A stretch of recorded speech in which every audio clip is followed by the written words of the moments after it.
I'm here in High Wycombe, birthplace of Jimmy Carr, and we're here to sample the Friday food market. Now, street food might conjure up images of greasy burgers or hot dogs, but today we're going healthy. We're going vegan. We're going to try some lovely vegan food made by Wycombe's very own vegan chef, Becky. This is her stall. It's called Vegan.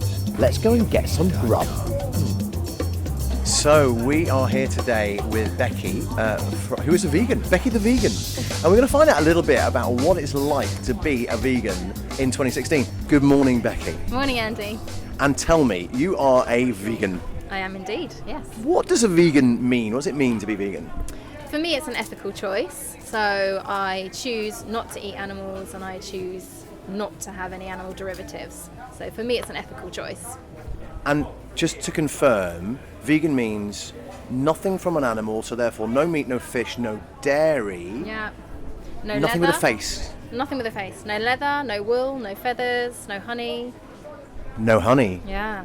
Do all vegans do no honey? Yeah, all vegans do no honey. You can be, I'm not the vegan police, you can do veganism to whatever degree you want. But for me, it's everything. Now for you it's an ethical choice, right?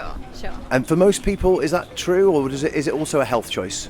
For some people, it's a health choice. I know vegans that have arrived at veganism through illness. A lot of cancer sufferers have gone to veganism for health reasons. Yeah. And that's had a positive effect on their cancer? I believe so, yeah. Again, I'm not an authority on it, but the people who I know that have done it have said they've felt better and it's been easier to beat the cancer, but not scientifically proven, I don't think. Now, I have to know, as Yeah. a vegan, which is, I know it's a growing movement, it's not as left field as it used to be, much more mainstream We're than not it as used weird to as be. people think. You're not. No, you come No. across as very, very normal indeed. What's the most annoying question that you get asked? Oh gosh, where do you get your protein from? Are your children vegan? Oh my goodness, should we call social services on her? Yeah, they're the annoying All right, let's go through those then one at a time. Your protein? My protein I get from beans, from pulses, and actually, if you're not just relying on meat for your protein, you're having a much more balanced diet, so it's so much better for your health. And I heard that plant-based proteins are also much more easily absorbed. Is that correct? I don't know the answer to that one. I knew you'd do me on something like this.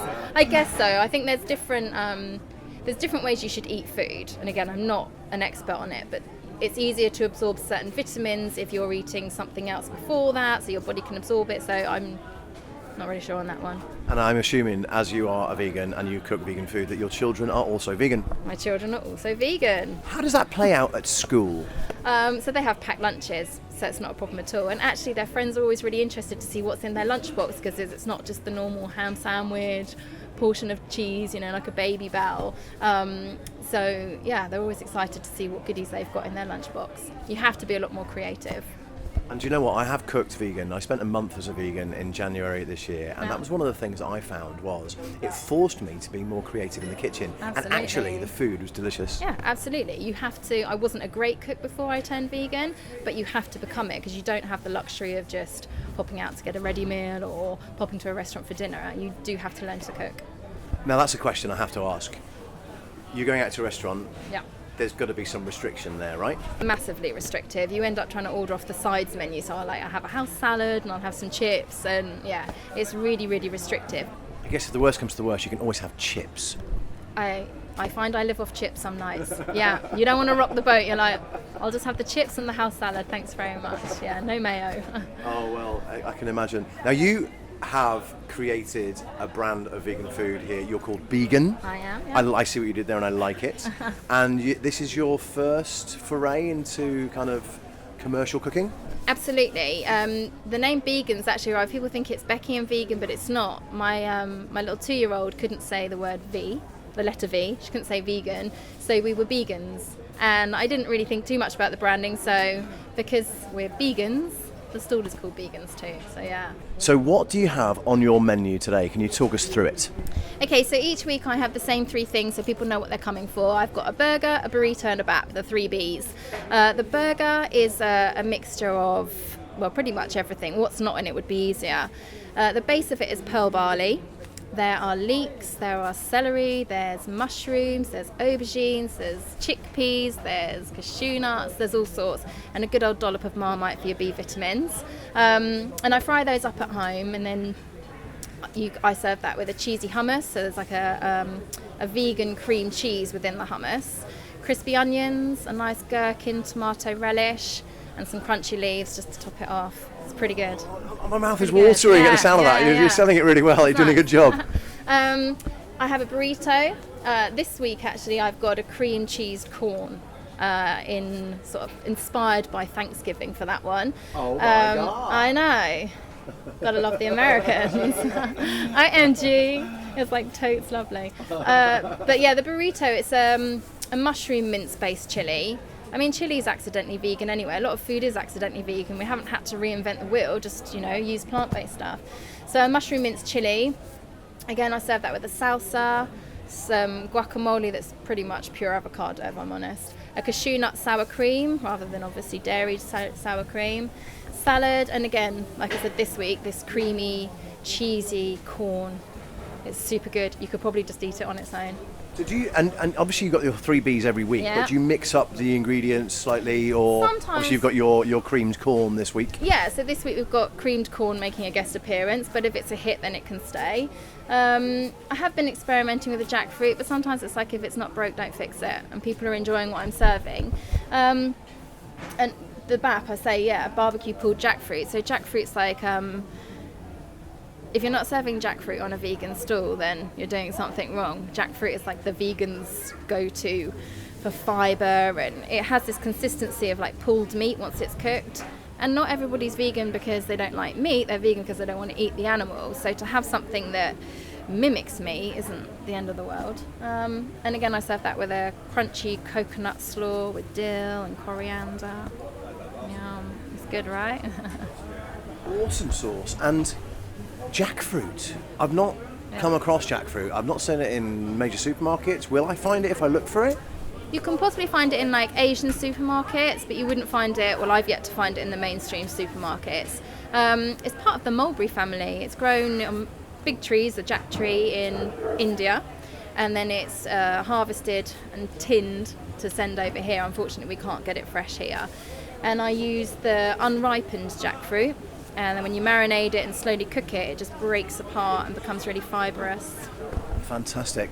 I have to try something from your menu today. What would you recommend for me? I would say, seeing as creamed corn has made a guest appearance this week, it's got to be the burrito. Let's do it. Can we watch you make it? For sure, let's do it.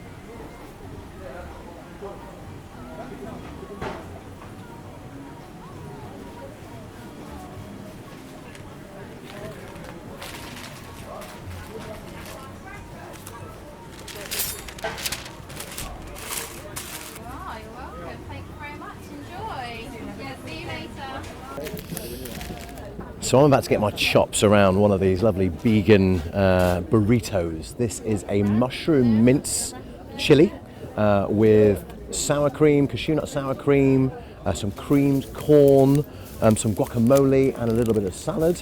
And I reckon it should be absolutely delicious. Let's have a go. I'll try not to dribble it down my front or all over this little microphone. But this is a vegan burrito, people. It just looks really meaty, but that's how much I would put in it.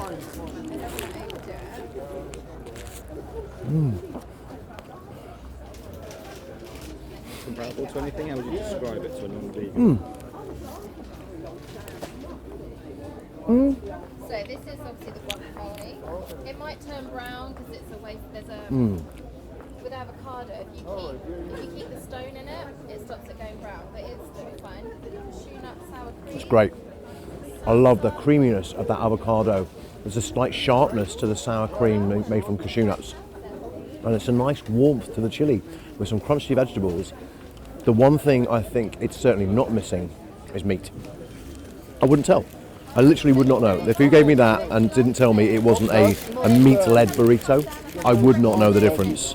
I think there's only one thing to do actually, and that's to finish it. I have to. Really good. Yeah. Great. That is hitting the spot, big time.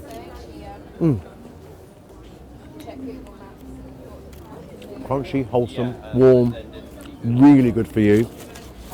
No animals died in the making of this production, or this burrito. I could eat that every day. I'm just intrigued to know what the burger tastes like. I've got room for that as well. I might go for that. Mm.